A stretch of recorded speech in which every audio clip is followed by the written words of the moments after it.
Om Om Buarbuak Soah Atsawiyatur Warenyam Borgu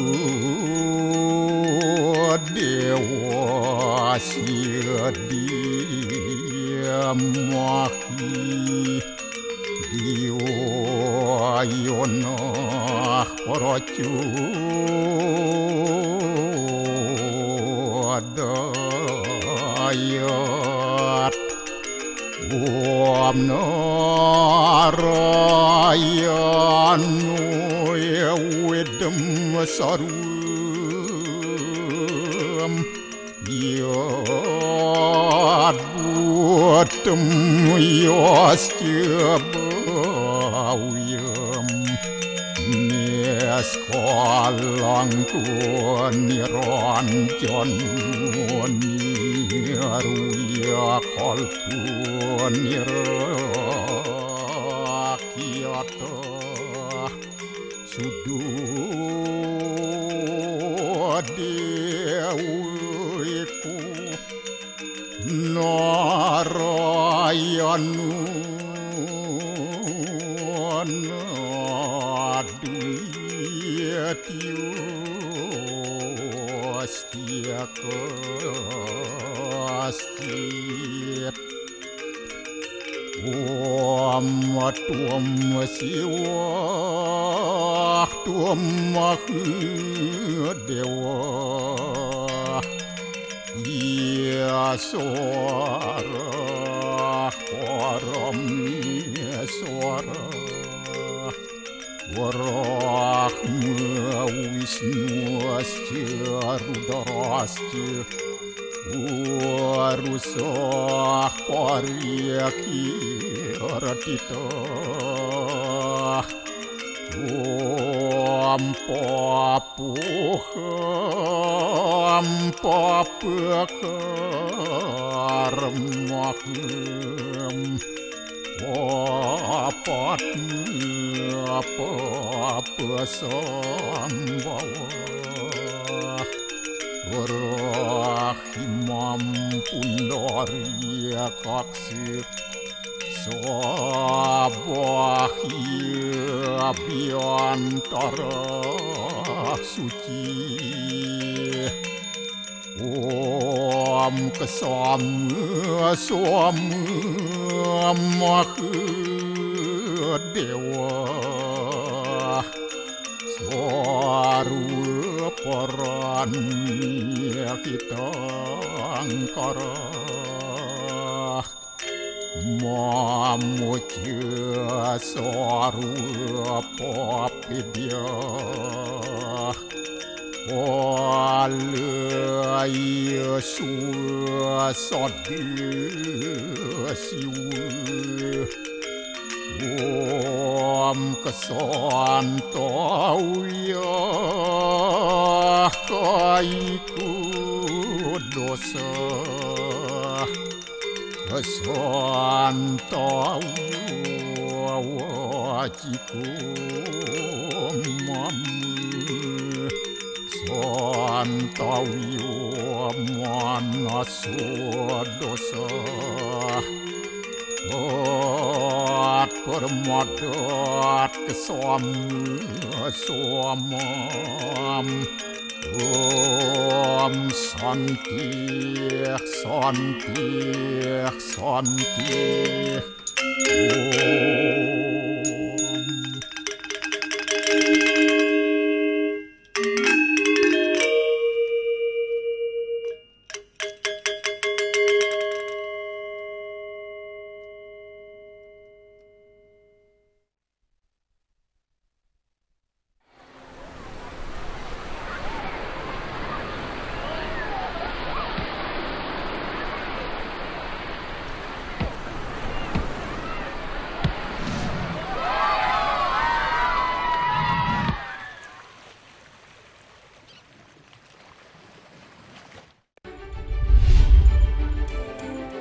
Serunya bermain di air terjun Kanto Lampo di Kabupaten Gianyar.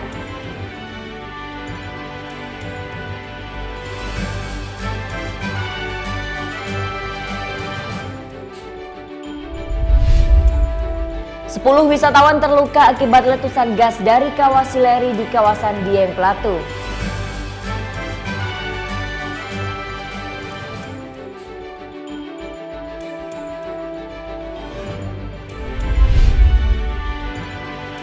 Memasuki hari ke-6 pasca Lebaran, jumlah arus balik mudik yang masuk ke Pulau Bali terus mengalir dan lancar.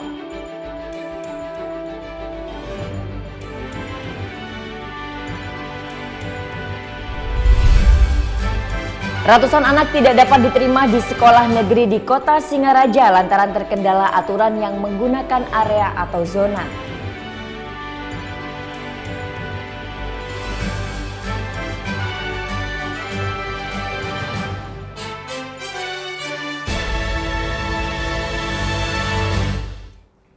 Om Swastiastu. Halo selamat pagi pemirsa, Net Bali kembali hadir menyapa Anda. Pagi ini kami akan membawakan sederet berita terhangat dan inspiratif.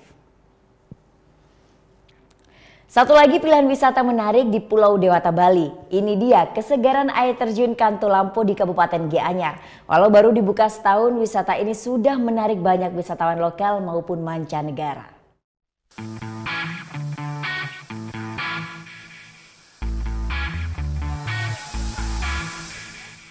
Bermain air di Pulau Dewata Bali tidak hanya bisa kita lakukan di pantai.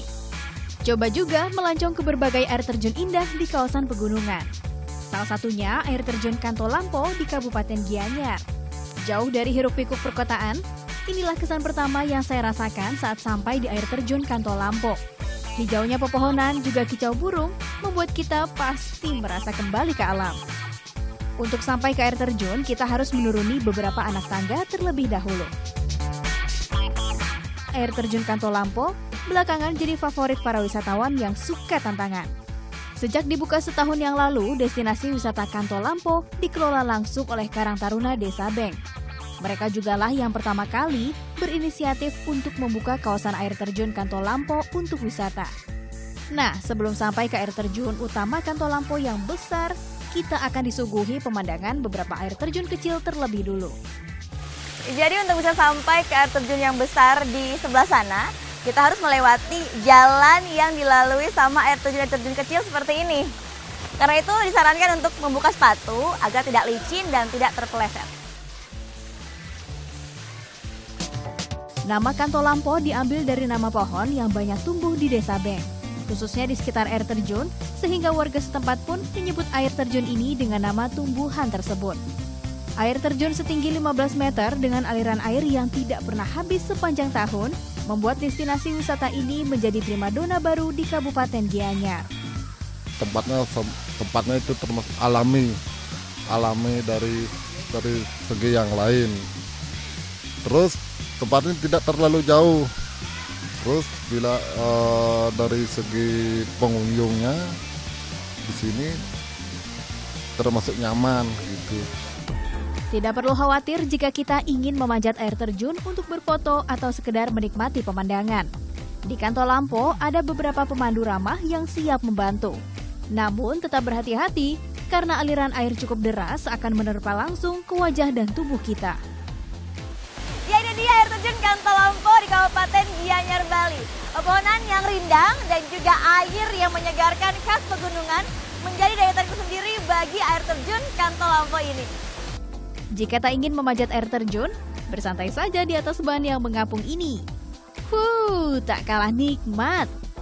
Kanto Lampo mulai terkenal setelah banyak foto keindahan air terjun ini diunggah di media sosial. Saat pertama kali dibuka, mayoritas pengunjungnya wisatawan asing. Mereka lah yang mempromosikan destinasi ini. I have my friend that told me that I have to go to this waterfall because it's one of the best in Bali. So we decided to come today. Yeah, it's super natural because at the beginning you think there is no waterfall because there is only a road, but you find a small way on the right and you go down the jungle. It's super nice. Untuk bisa berwisata di sini, pengunjung hanya membayar Rp5.000 saja. Biaya masuk ini akan digunakan untuk merawat fasilitas akses menuju air terjun. Gita Natalia, Andi Setiawan melaporkan untuk NET.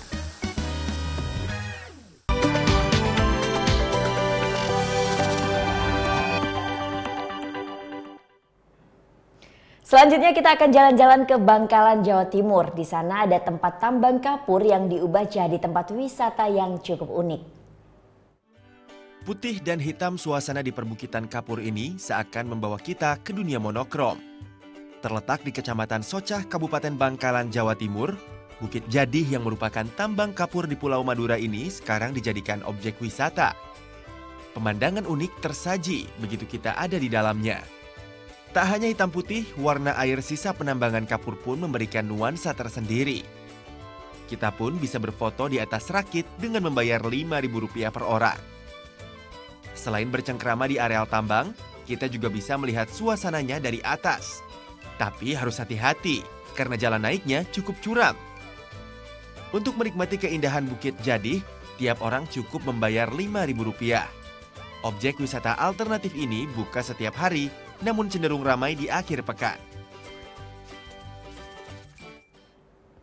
Wisata bawah laut Alor menawarkan keindahan bawah laut yang menawan. Beraneka ragam biota laut dan barisan karang yang indah tersaji di sini. Dan berikut liputannya. Alam bawah laut Alor, Nusa Tenggara Timur bagi para pecinta diving sudah tidak asing lagi. Alor memiliki surga wisata bawah laut yang tak kalah dengan keindahan bawah laut internasional. Terhimpit di antara rimbunnya gugusan pulau di ujung timur Flores, Alor adalah lokasi impian penyelam dan petualang dari berbagai negara. Perairan sekitar Alor memiliki lebih dari 60 titik penyelaman, dan 20 titik penyelaman di antaranya berkelas dunia. Tempat ini memiliki keragaman hayati yang tiada duanya. Beraneka ragam biota laut hidup di taman laut Selat Pantar ini. Plankton soft coral, hard coral, dan ikan-ikan karang warna-warni menjadi penghuni perairan Pulau Alor. Untuk melestarikan keindahan alam di Alor, para nelayan masih menangkap ikan dengan cara yang ramah lingkungan. Mereka menggunakan alat perangkap tradisional bernama bubu. Tertarik untuk ke Alor? Wisatawan bisa berkunjung ke sini dengan pesawat dari kota Kupang ke Bandara Mali di kota Kalabahi, ibu kota Alor. Selamat berpetualang!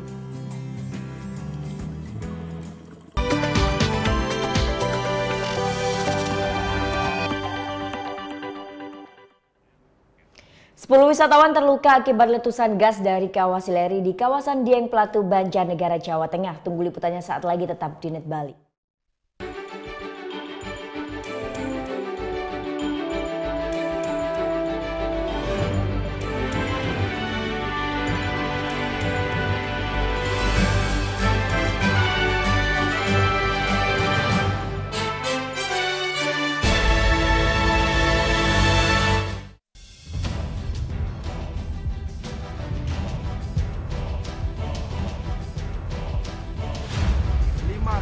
Peringatan bahaya permukaan merah.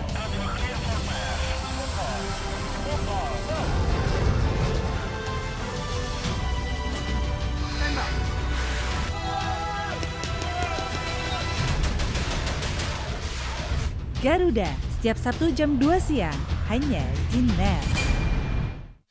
Selamat siang, NET 12 kembali hadir dengan ragam informasi hangat dan menarik. Menyajikan variasi buletin yang berkualitas, berbalut inspirasi dan informasi. Betul sekali, dan kali ini adalah kayu-kayu bekas yang dimanfaatkan menjadi ragam furniture unik dan lucu. Di Cina ada restoran dengan dekorasi ruang makan yang bisa berganti-ganti. Iya, asik banget. Teknologi efek sinar ultraviolet menghadirkan sensasi yang berbeda di restoran ini. Selamat beraktivitas. Untuk menemani aktivitas siang Anda, NET 12. Setiap hari jam 12 siang, hanya di NET.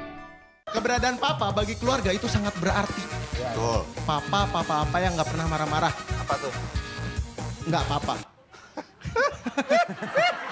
Terima kasih, nama saya Chandra. Awali keceriaan pagi Anda dengan ragam berita terkini. Yes, selamat pagi. Ya, berdasarkan data dari Komnas Perlindungan Anak, kurun waktu 2014 hingga 2015 ada 196 kasus penculikan dan jumlah ini jadi alarm terutama bagi para orang tua untuk waspada. Serta informasi menarik dan inspiratif yang dikemas dengan santai. Untuk menyambut turis muslim dari berbagai negara, ini Korea Selatan hadirkan wisata ramah muslim. Indonesia Morning Show, hanya di NET.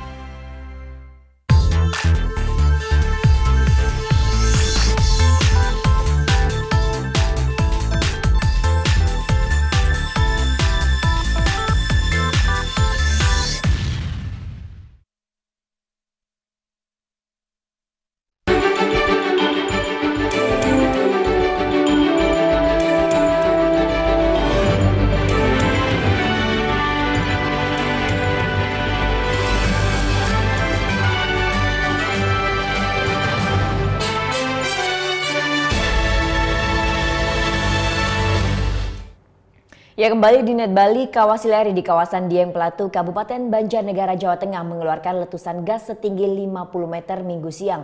Akibatnya 10 wisatawan yang tengah berada di lokasi terluka dan dilarikan ke puskesmas terdekat. 10 wisatawan dilarikan ke Puskesmas Satu Batur, Kabupaten Banjarnegara, Jawa Tengah akibat terluka saat terjadi letusan gas di Kawah Sileri di kawasan Dieng Platou Minggu siang. Letusan gas setinggi 50 meter tersebut disertai lahar dingin berupa lumpur. Letusan yang terjadi sekali itu membuat wisatawan yang tengah memadati area kawah panik dan berlarian meninggalkan lokasi. Polisi dan tim Basarnas langsung menutup area kawah dan melarang warga mendekat hingga radius 50 meter. Pasalnya di samping asap yang masih membumbung, kawah diperkirakan masih akan mengeluarkan letupan.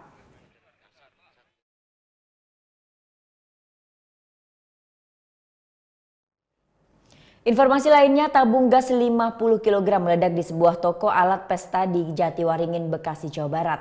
Selain memporak-porandakan isi toko, seorang pegawai terluka dan sebuah mobil rusak.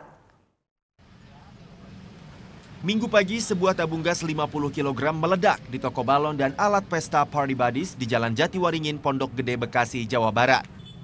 Tabung ini meledak saat seorang pegawai sedang mengisi balon gas. Akibatnya, seorang pegawai terluka terkena serpihan tabung dan dilarikan ke Rumah Sakit Harum, Jakarta Timur. Ledakan juga memporak-porandakan isi toko. Waktu kejadian, ya kebetulan lagi sendiri. Langsung pas udah kejadian meledak itu langsung dibawa ke rumah sakit. Kalau itu, nggak tahu ya, dia yang tahu. Dia saya pemilik tabungnya gitu.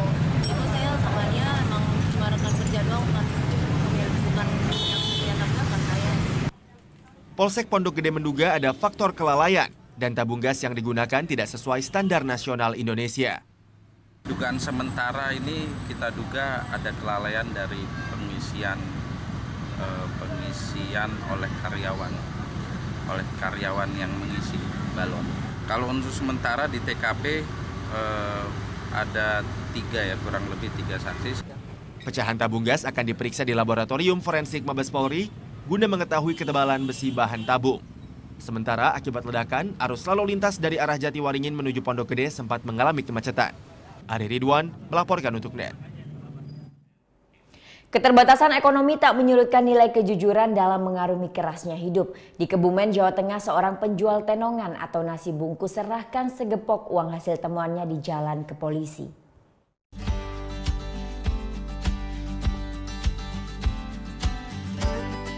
Keterbatasan ekonomi bukan alasan bagi Widianti, warga Kebenaran, Taman Winangun, Kebumen, untuk tidak bersikap jujur. Setiap hari Widianti mengayuh sepedanya keliling kota Kebumen demi jajakan tenongan atau nasi bungkus. Namun Kamis lalu perjalanan Widianti terhenti saat melihat sebuah kantong plastik jatuh dari motor. Tanpa diduga, isinya ternyata uang jutaan rupiah. Karena kejujurannya, Widianti pun lantas mengayuh sepedanya menuju pos pam Tugu Walet, Kebumen untuk serahkan temuannya tersebut ke polisi. Bapak-bapak naik motor kenceng banget, terus uangnya ya nggak tahu uang apa-apa ya, di dalam kresek tuh jatuh dan saya ambil. Nggak taunya uang isinya, saya karena itu bukan uang saya. Ya takut sih. Sejumlah polisi yang berjaga salut atas kejujuran Widianti. Kami mengapresiasi apa yang telah dilakukan oleh Ibu Widianti.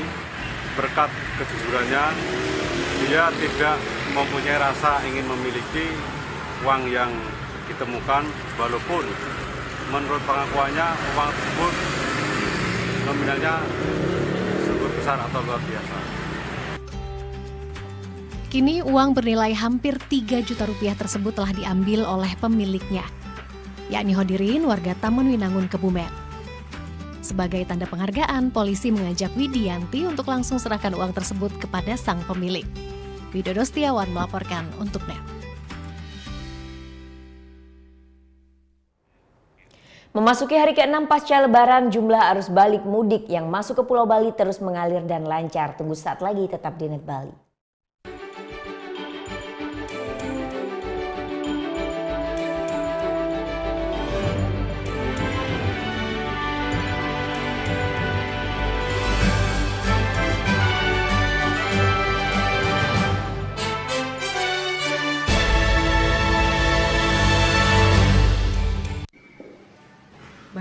Anak-anak, ada yang tahu? Anime. Gosip Indonesia.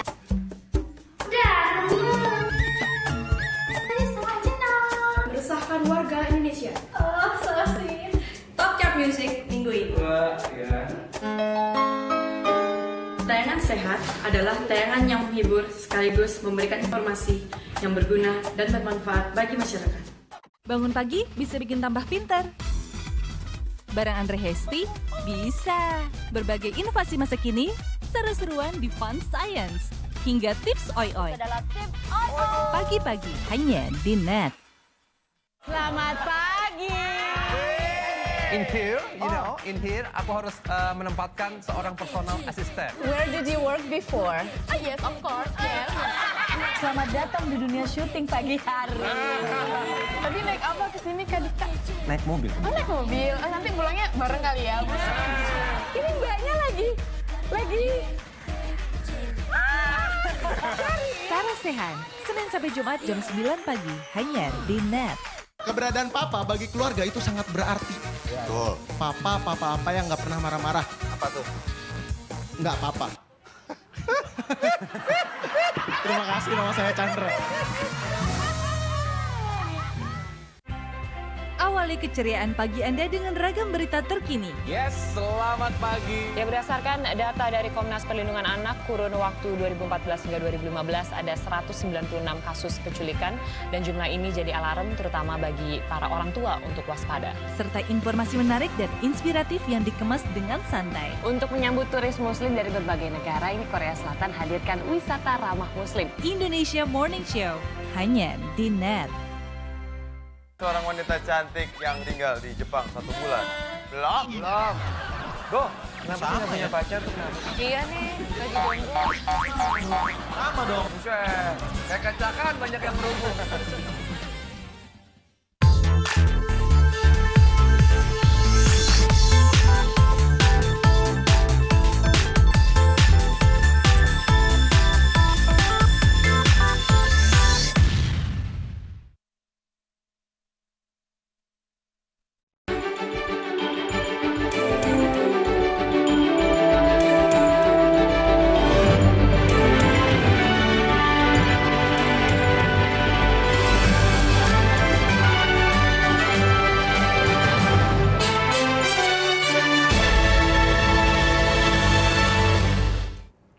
Ya, di hari ke-6 pasca Lebaran, jumlah arus balik mudik yang masuk ke Pulau Bali terus mengalir dan lancar. Untuk mengantisipasi lonjakan penumpang, pihak PT ASDP Ketapang Gilimanuk menyiagakan 32 armada kapal. Prediksi puncak arus balik mudik di Pelabuhan Penyeberangan Ketapang Gilimanuk Sabtu pagi hingga sore terlihat padat mengalir. Terlihat dari setiap kapal yang melakukan bongkar dari Ketapang di dermaga Ponton, M8 dan LCM masih padat dan lancar. Kendaraan yang masuk ke Pulau Bali ini didominasi oleh kendaraan roda 4 yang merupakan sejumlah pegawai yang mudik saat Lebaran kemarin. Mengantisipasi hal tersebut, pihak ASDP Ketapang dan Gilimanuk telah menyiagakan sebanyak 32 kapal untuk mengatasi membludaknya penumpang menuju Pulau Bali pada malam hari. Pelabuhan Gilimanuk ya, harus balik ya dari Baru Gilimanuk. Biasanya trennya itu sore hari ya, dari jam 3 sampai jam 2 malam itu ramai, setelahnya normal kembali. Antisipasi yang kami lakukan pertama menyiapkan kapal yang besar ya. Di sini kami operasikan pada saat padat kami operasikan KRP Putri 7 dan juga konsistensi di trip. Jadi trip kita upayakan semaksimal mungkin. Pihak ASDP juga menyiagakan kapal besar Potling 7 jika sewaktu-waktu terjadi antrian di Pelabuhan Ketapang, Banyuwangi, Jawa Timur. Khusus terbalik dari Pelabuhan Ketapang tercatat penumpang yang telah menyeberang ke Pelabuhan Gilimanuk sebanyak 43.912 orang, roda 2 6.732 unit, dan roda 4 5.293 unit. Diperkirakan arus balik akan terus terjadi hingga H+7 mendatang. Putu Wijana melaporkan untuk Net.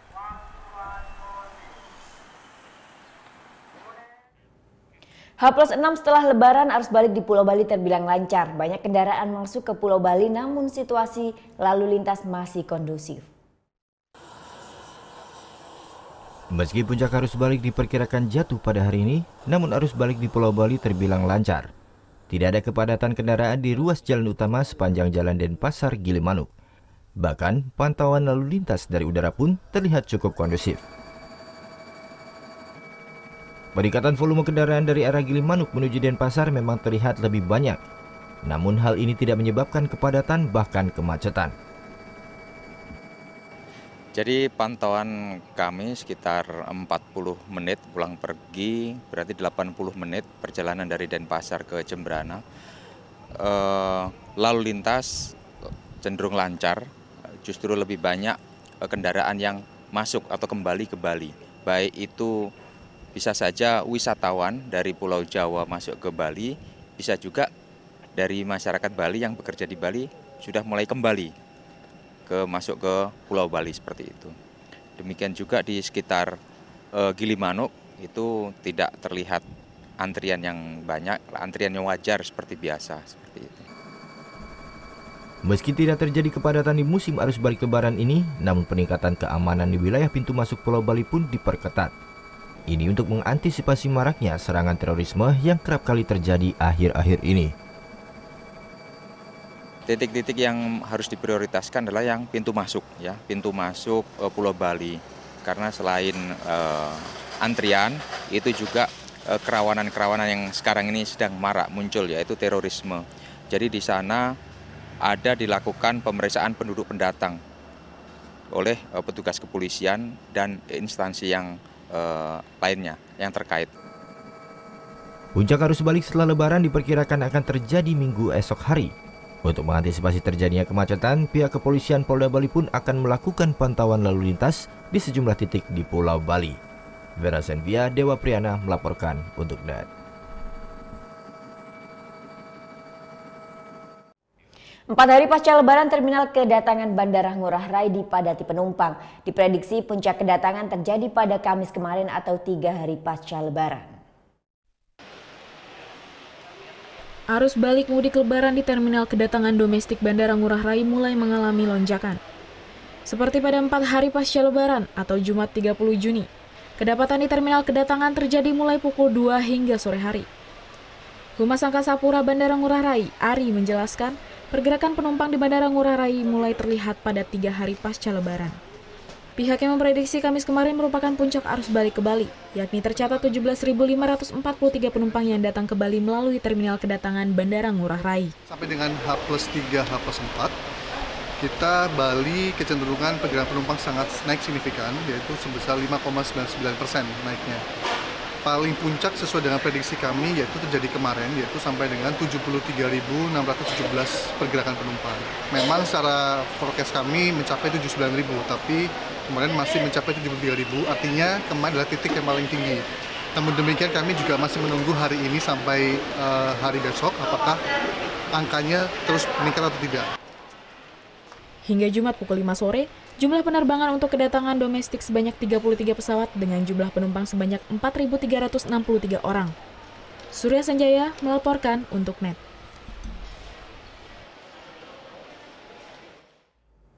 Menghadapi penduduk pendatang pasca Lebaran, Dinas Catatan Sipil dan Kependudukan Kota Denpasar gelar sidak duktang di Terminal Ubung. Tidak hanya di Terminal Ubung, razia pun dilakukan dengan ketat oleh aparat gabungan dari Pol PP Bali di pintu masuk Pelabuhan Gilimanuk.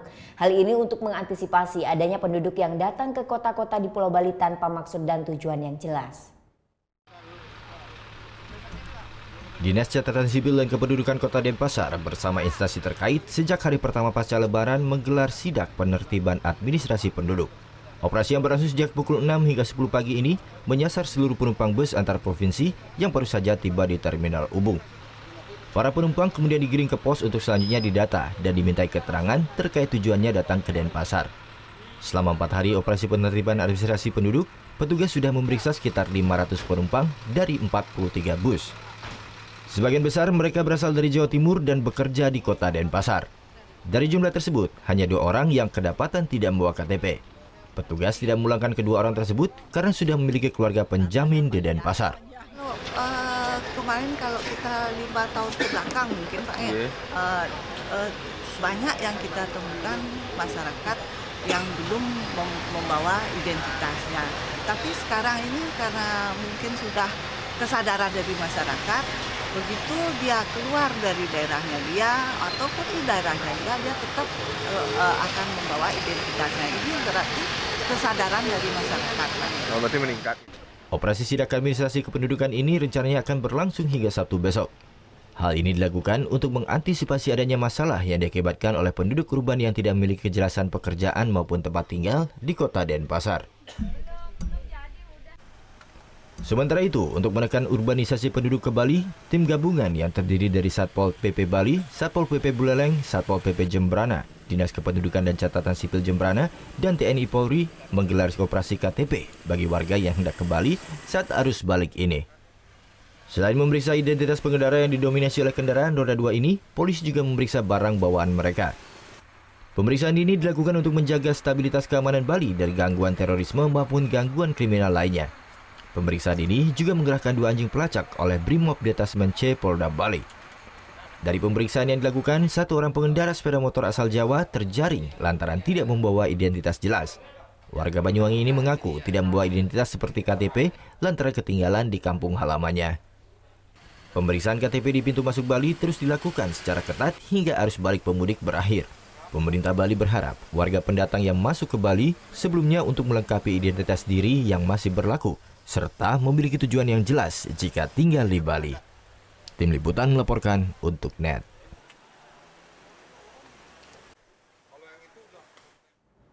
Ratusan anak tidak dapat diterima di sekolah negeri di Kota Singaraja lantaran terkendala aturan yang menggunakan area atau zona. Tunggu liputannya saat lagi, tetap di NET Bali.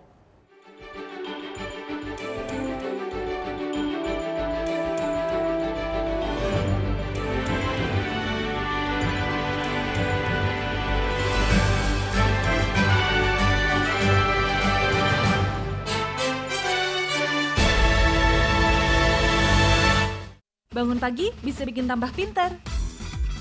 Bareng Andre Hesti bisa. Berbagai inovasi masa kini, seru-seruan di Fun Science. Hingga tips oi-oi. Pagi-pagi hanya di NET. Keberadaan papa bagi keluarga itu sangat berarti. Betul. Papa apa yang nggak pernah marah-marah. Apa tuh? Nggak papa. Terima kasih, nama saya Chandra. Seorang wanita cantik yang tinggal di Jepang 1 bulan. Belum. Go, kenapa sih nggak punya pacar tuh? Iya nih, lagi jomblo. Sama dong. Buset, kayak kacakan banyak yang berhubung.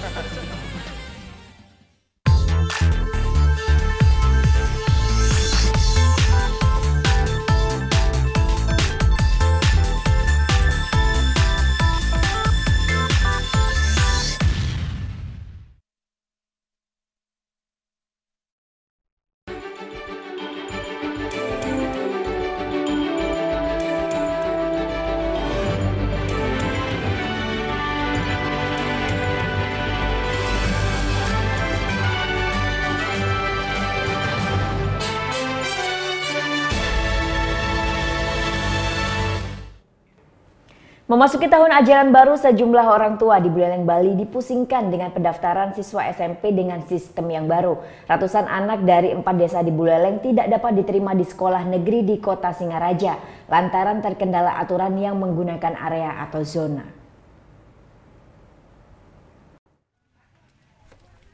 Kisruh penerimaan peserta didik baru di tingkat sekolah menengah pertama di Kabupaten Buleleng terus berlanjut. Ratusan anak di 4 desa di Buleleng, Bali terancam drop out lantaran tidak diterima di sekolah SMP negeri di Kota Singaraja. Hal ini dikarenakan akibat kebijakan zona dalam penerimaan peserta didik baru atau PPDB tahun ajaran 2017-2018. 4 desa yang anak-anaknya tidak dapat diterima di sejumlah sekolah negeri yakni Desa Anturan, Desa Kalibukbuk, Desa Tukat Mungga, serta Desa Pemaron. Sejumlah orang tua pun mengaku bingung dengan aturan baru ini. Mereka semua berharap agar anak-anaknya bisa masuk di sekolah negeri lantaran lebih murah. Nggak ada lolos ya? Nggak ada, karena situasi zona mungkin masih stres, Pak. Gimana? Kalau di sekolah swasta kemungkinan dana lebih besar dibanding sekolah negeri. Banyaknya siswa yang tidak diterima di sejumlah sekolah negeri ini membuat Dinas Pendidikan dan Olahraga Buleleng melakukan rapat bersama Komisi 4 DPRD Buleleng yang membidangi pendidikan. Dari rapat yang dilakukan, Disdikpora Buleleng berencana akan membangun sekolah menengah pertama negeri baru. Nantinya SMP 8 yang akan dibangun ini untuk mengatasi masalah yang ada agar ratusan siswa ini tidak mengalami drop out. Pembangunan SMP Negeri 8 Singaraja ini akan dibangun di wilayah 4 desa, yakni di Desa Kalibukbuk. Maka solusi terbaik yang kami usulkan adalah pembangunan sekolah baru SMP. Ya, kalau di kota karena sudah ada 7, karena sekarang nomornya SMP 8. Kemarin sebelum rapat saya minta arahan dari pimpinan, Pak Bupati, Pak Wakil, Pak Sekda. Beliau prinsip satu, jangan sampai ada siswa yang tidak memiliki akses terhadap pendidikan. Sementara itu, menurut Kepala Desa Anturan, Made Budi Arsana bersama 3 kepala desa lainnya mengaku menerima dengan solusi yang diberikan Disdikpora Buleleng. Meskipun menumpang, nantinya para siswa di desanya ini bisa menempuh pendidikan yang layak dan lebih dekat dari desanya sembari menunggu pembangunan gedung baru. Karena jelas dengan adanya jarak ini yang sudah ditetapkan sisonasi ini, anak-anak kami, siswa kami tidak bisa ditampung. Jadi kalah dengan siswa yang paling dekat dengan sekolah.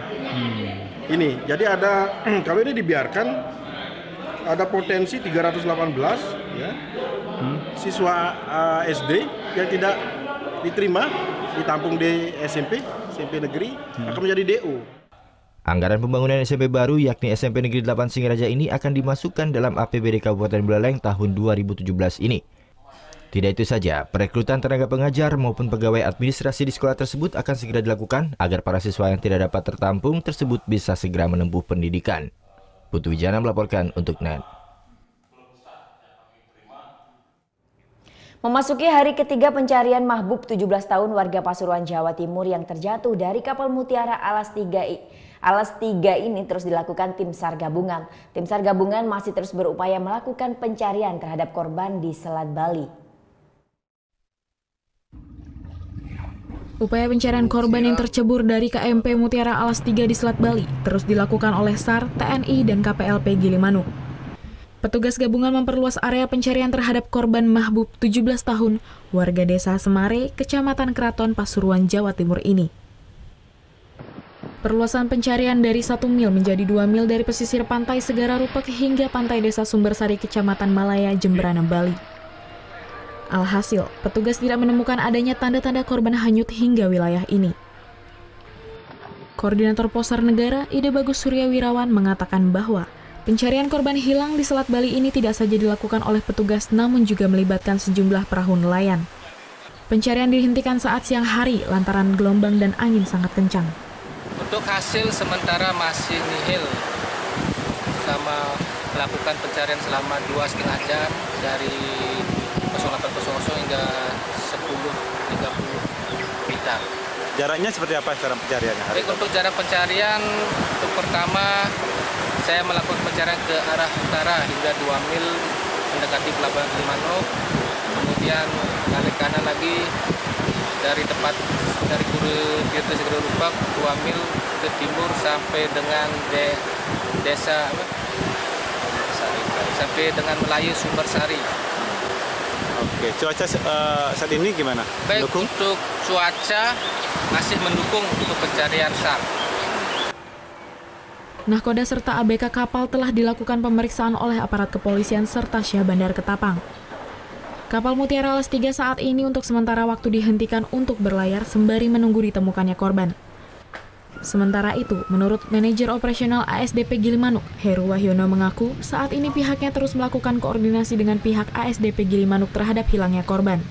Namun ranah pencarian terhadap korban bukan berada di wilayah ASDP Gilimanuk.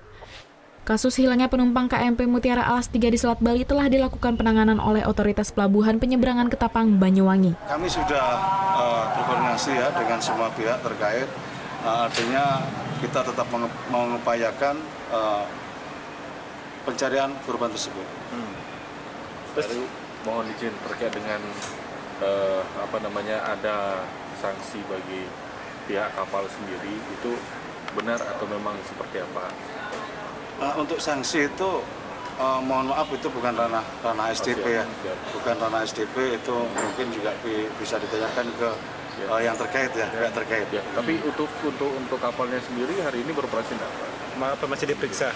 Kalau kapalnya hari ini kemungkinan jadwal off ya. total off ya. Nah, itu. Sebelumnya, korban bersama sejumlah penumpang bus lainnya naik KMP Mutiara Alas 3 hendak menyeberang ke pelabuhan Gilimanuk, Bali. Namun saat kapal hendak mencari haluan yang akan bersandar, korban yang saat itu sedang berada di pinggir kapal kemudian terpeleset hingga terjatuh ke laut. Menurut informasi, kapal yang hendak bersandar di dermaga LCM Pelabuhan Gilimanuk, namun saat itu korban sedang asik bermain handphone dan berfoto selfie. Putu Wijana melaporkan untuk NET. Nyambi menjadi kurir narkoba, seorang tukang gelas diamankan jajaran Satres Narkoba Polresta Denpasar. Petugas juga amankan 3 tersangka narkoba lainnya. Yudi Irawan, tersangka asal Gang Pucuk Sari Denpasar yang berprofesi sebagai tukang las panggilan ini, kini harus mendekam di sel tahanan Polresta Denpasar. Pasalnya pada Senin 20 Juni lalu, tukang las yang nyambi menjadi kurir narkoba jenis sabu dan ekstasi berhasil ditangkap jajaran Satres Narkoba Polresta Denpasar. Dari tangan tersangka, petugas mengamankan 12 butir ekstasi dan 0,17 gram sabu. Menurut pengakuannya, dia baru mulai mengedarkan narkoba sejak bulan Mei lalu. Saat itu dia mendapatkan pesan singkat dari seseorang yang tidak dikenalnya untuk menjadi kurir narkoba dengan imbalan 100.000 per paket narkoba dan per alamatnya. Dengan sistem tempel, tersangka Yudi Irawan kemudian mengambil dan mengantarkan paket narkoba ke alamat yang telah ditentukan. Yang diduga keras sebagai pengedar, dalam hal ini sebagai kurir, yang bersangkutan dihubungi oleh seseorang yang pengakuannya tidak dikenali melalui telepon secara langsung, memerintahkan untuk mengambil barang pada alamat yang sudah ditentukan. Selanjutnya setelah diambilkan barang tersebut, yang bersangkutan diperintahkan untuk memindahkan posisi barang tersebut pada. Dalam kurun waktu 2 minggu ini, jajaran Satres Narkoba Polresta Denpasar juga berhasil mengamankan 3 tersangka penyalahgunaan narkoba, yakni Doni Fernando, seorang karyawan Hotel Ikuta, Kade Agus Sugianta, dan Agus Setiawan. Dari keempat tersangka ini, petugas berhasil mengamankan total sebanyak 12 butir ekstasi dan 0,44 gram sabu. Keempat tersangka dijerat dengan pasal 112 dan 127 Undang-Undang tentang Narkotika dengan ancaman maksimal 12 tahun penjara. Surya Sanjaya melaporkan untuk NET. Pantai Penimbangan Buleleng, Bali tidak saja terkenal akan pasir hitamnya, namun kini sepanjang pantai ini merupakan tempat bagi para penyu untuk bersarang dan bertelur. Hal ini terjadi berkat campur tangan dari kelompok nelayan Sari Segara yang menjadikan kawasan tersebut menjadi kawasan konservasi dan penetasan penyu.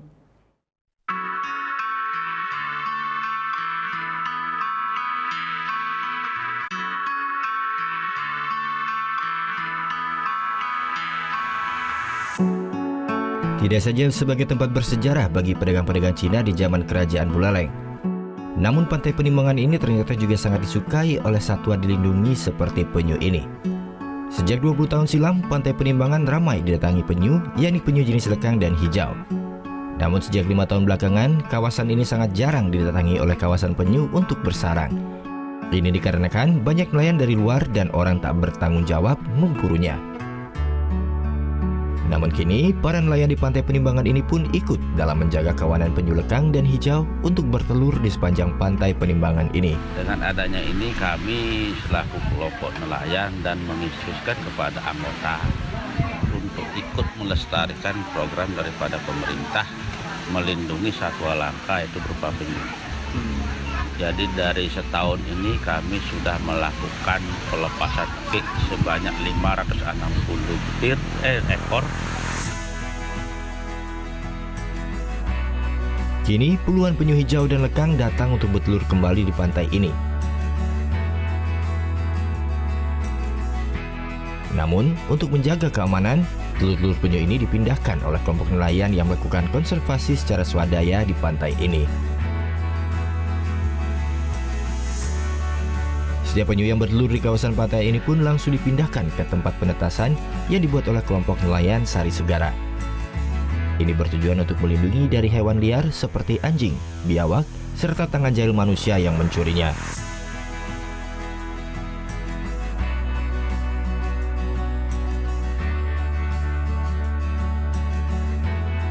Tak jarang ketika malam, para nelayan ini pun bergantian dengan nelayan lainnya untuk ronda di pesisir pantai. Dengan membutuhkan waktu hampir 90 hari, para nelayan ini pun telah menetaskan 500 lebih tukik setiap tahunnya. Para nelayan ini mengaku mengalami kesulitan untuk membiayai dalam pemeliharaan tukik di saat menetas, baik memberikan pakan maupun perawatan kesehatannya. Ya, selama ini kan ada peningkatan lah itu. Kami juga tidak berani nanggur itu dan itu cuma memerlukan biaya banyak. Begitu lahir setelah 1 minggu kita lepas dari les kembali, jadi biar tidak repot gitu. Soalnya kalau kita pelihara kan biaya, yang itu kan resiko. Menetas 1 minggu, setelah 1 minggu kita lepas lagi gitu. Pak, biaya untuk perawatan sendiri dari mana dapat, Pak? Kadang-kadang dari sumbangan dari masyarakat, kadang ada anak-anak, ada masyarakat mau melihat, kita ya ambil anu punya istilahnya.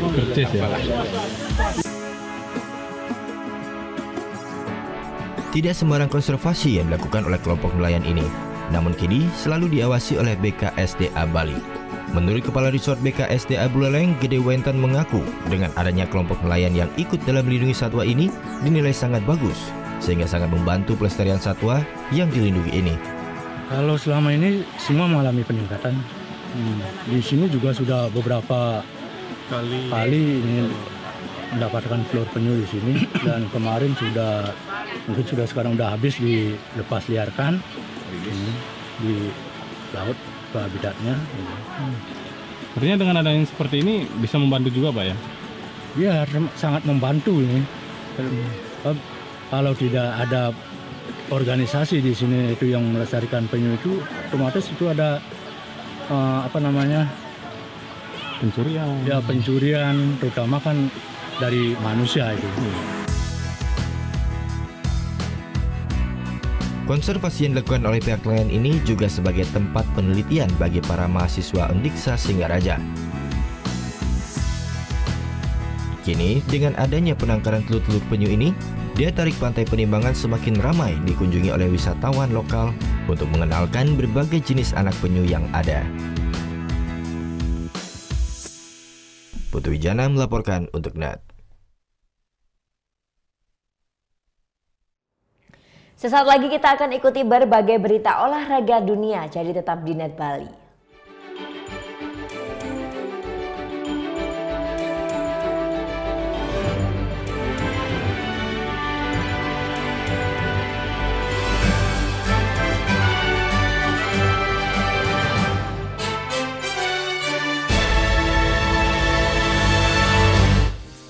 Temukan inspirasi dalam berbagi ide fantastis. Kita mengambil beberapa bagian-bagian dari jalanan di kota New York. Awalnya rumah ini rumah tinggal. Aku rubah sedikit konsepnya jadi studio. Aku buat seperti lounge juga, jadi kita bisa kumpul-kumpul bareng. Tuangkan dalam karya dan wujudkan kreasimu. Desain, Sabtu jam 9:30 pagi hanya di NET. Keberadaan papa bagi keluarga itu sangat berarti. Betul. Papa apa yang nggak pernah marah-marah. Apa tuh? Nggak papa. Terima kasih, nama saya Chandra. Seorang wanita cantik yang tinggal di Jepang 1 bulan. Belum. Go, kenapa sih nggak punya pacar tuh? Iya nih, lagi jomblo. Sama dong. Kayak kacakan banyak yang berhubung.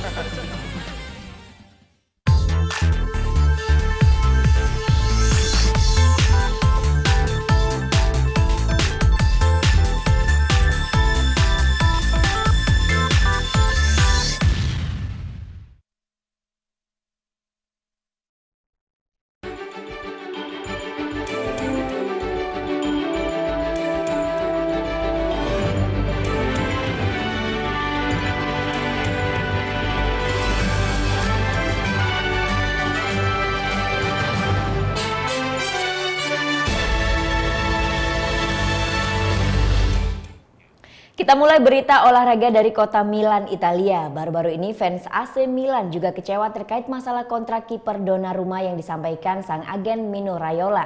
Dengan situasi seperti ini, manajemen AC Milan udah mulai melirik nih siapa calon pengganti Donnarumma kalau nggak mau perpanjang kontrak. Bagai kacang lupa kulitnya, sebuah perumpamaan yang cocok menggambarkan kiper bertalenta Gianluigi Donnarumma dan klubnya saat ini AC Milan. Disodorkan kontrak fantastis nilai 5 juta euro per tahun ditolak mentah-mentah. Bahkan rencana jangka panjang manajemen Milan menjadikan dirinya ikon anyar Il Diavolo Rosso bertepuk sebelah tangan. Portiere 18 tahun ini lebih memilih hengkang ke klub lain saat kontraknya habis Juni 2018 mendatang, meski telah dibesarkan hingga menjadi tenar bersama Rossoneri. Balik lurus status Donnarumma ini memicu amarah fans Milan kala dirinya sedang berjuang bersama timnas Italia U21 versus Denmark U21 pada kejuaraan Piala Eropa kategori usia di Polandia. Sejumlah fans Milan yang berkedok sebagai pendukung Azzurri muda melemparinya dengan dolar palsu di atas lapangan. Bahkan kejadian ini sempat membuat wasit menghentikan laga sementara. Meski hal ini terjadi, tapi performa Donnarumma tak terpengaruh pada laga tersebut. Terlepas dari keputusan sang kiper, masih ada kesempatan bagi CEO AC Milan Marco Fasoni untuk mencoba pendekatan kepada kiper bertalenta asal Italia ini. Sappiano e abbiano visto l'amore e l'affetto di tutti i tifosi verso Gigio. Io ho fatto poche partite quest'anno allo stadio come dirigente della società, ma era palpabile come Gigio fosse l'eroe del Milan per la nostra curva, era palpabile l'affetto quando lui. Meski pada akhirnya Donnarumma tetap pada keputusan awal untuk tetap hengkang dari San Siro, maka Fasoni harus segera lekas mencari pengganti Donnarumma di bawah Mister Gawang, mengingat mereka sedang bangun skuad Milan yang lebih kompetitif. Nama-nama seperti Mattia Perin, Bernd Leno, Kevin Trapp, hingga Pepe Reina muncul ke permukaan sebagai proyeksi pengganti Donnarumma. Nama yang paling santer terdengar adalah incaran lama rasa baru Milan, Mattia Perin yang kini masih terikat kontrak hingga 2019 bersama Genoa. Manajemen Milan pun siap mendatangkan kiper 24 tahun ini dengan mahar senilai 15 juta euro atau setara dengan 222 miliar rupiah. Namun kendalanya adalah pemain ini sangat rentan cedera, bahkan karir Perin diisukan hampir tamat saat mendapat cedera ACL pada Januari 2017 silam. Selain Perin, nama Kevin Trapp juga disesar AC Milan sebagai pengganti Donnarumma. Ketangguhan Trapp menjaga Mister Gawang PSG jadi alasan manajemen Milan kepincut merekrutnya. Apalagi hubungan harmonis antara kedua klub dapat memuluskan kepindahan kiper 26 tahun asal Jerman ini berseragam merah hitam musim depan. Nama terakhir yang paling santer mengisi pos penjaga gawang AC Milan adalah pemain muda Rossoneri sendiri, Alessandro Pizzari. Pengalaman Milan dalam mengorbitkan pemain muda bisa diterapkan dalam diri Pizzari. Meski dirinya masih berumur 17 tahun dan beda 13 bulan lebih muda dari Donnarumma, pengalamannya tampil di lapangan dapat diperhitungkan. Karena Pizzari selalu jadi pilihan utama pelatih Italia kategori usia untuk tampil saat berkompetisi.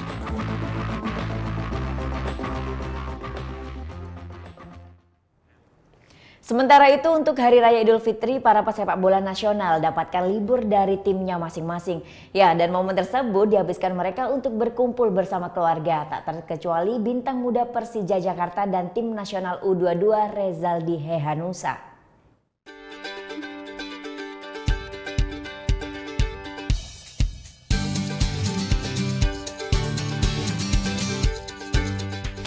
Halo, Permisa Netpot, saya Rezaldi Hehanussa. Mau tahu kegiatan saya menjelang Lebaran? Mari ikuti saya. Hari Raya Idul Fitri membuat para pesepak bola Indonesia dapatkan libur panjang dari manajemen tim masing-masing.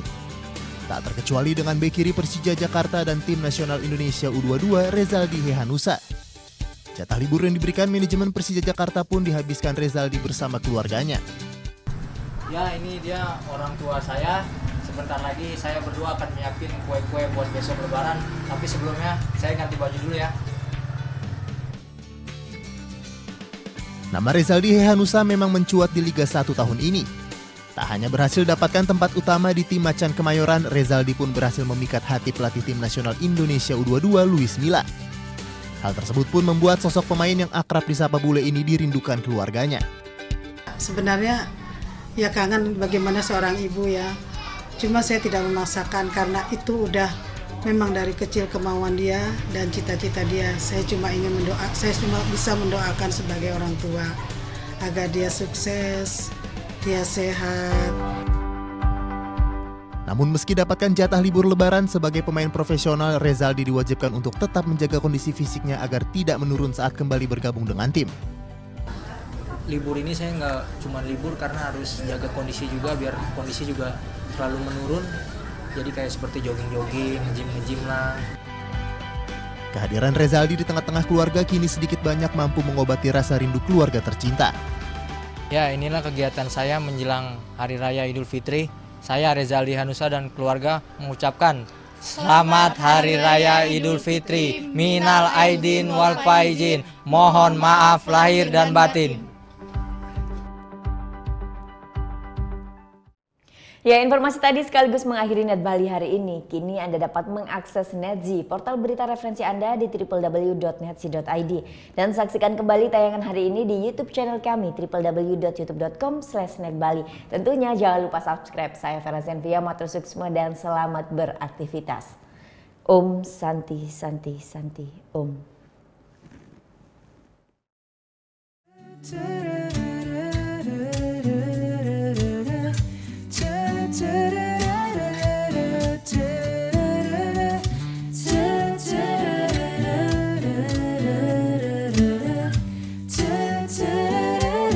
Aku di sini padamu, sekali lagi padamu, ku bawakan rindu yang kau pesan utuh. Oh. Aku di sini untukmu, sekali lagi untukmu, percayalah.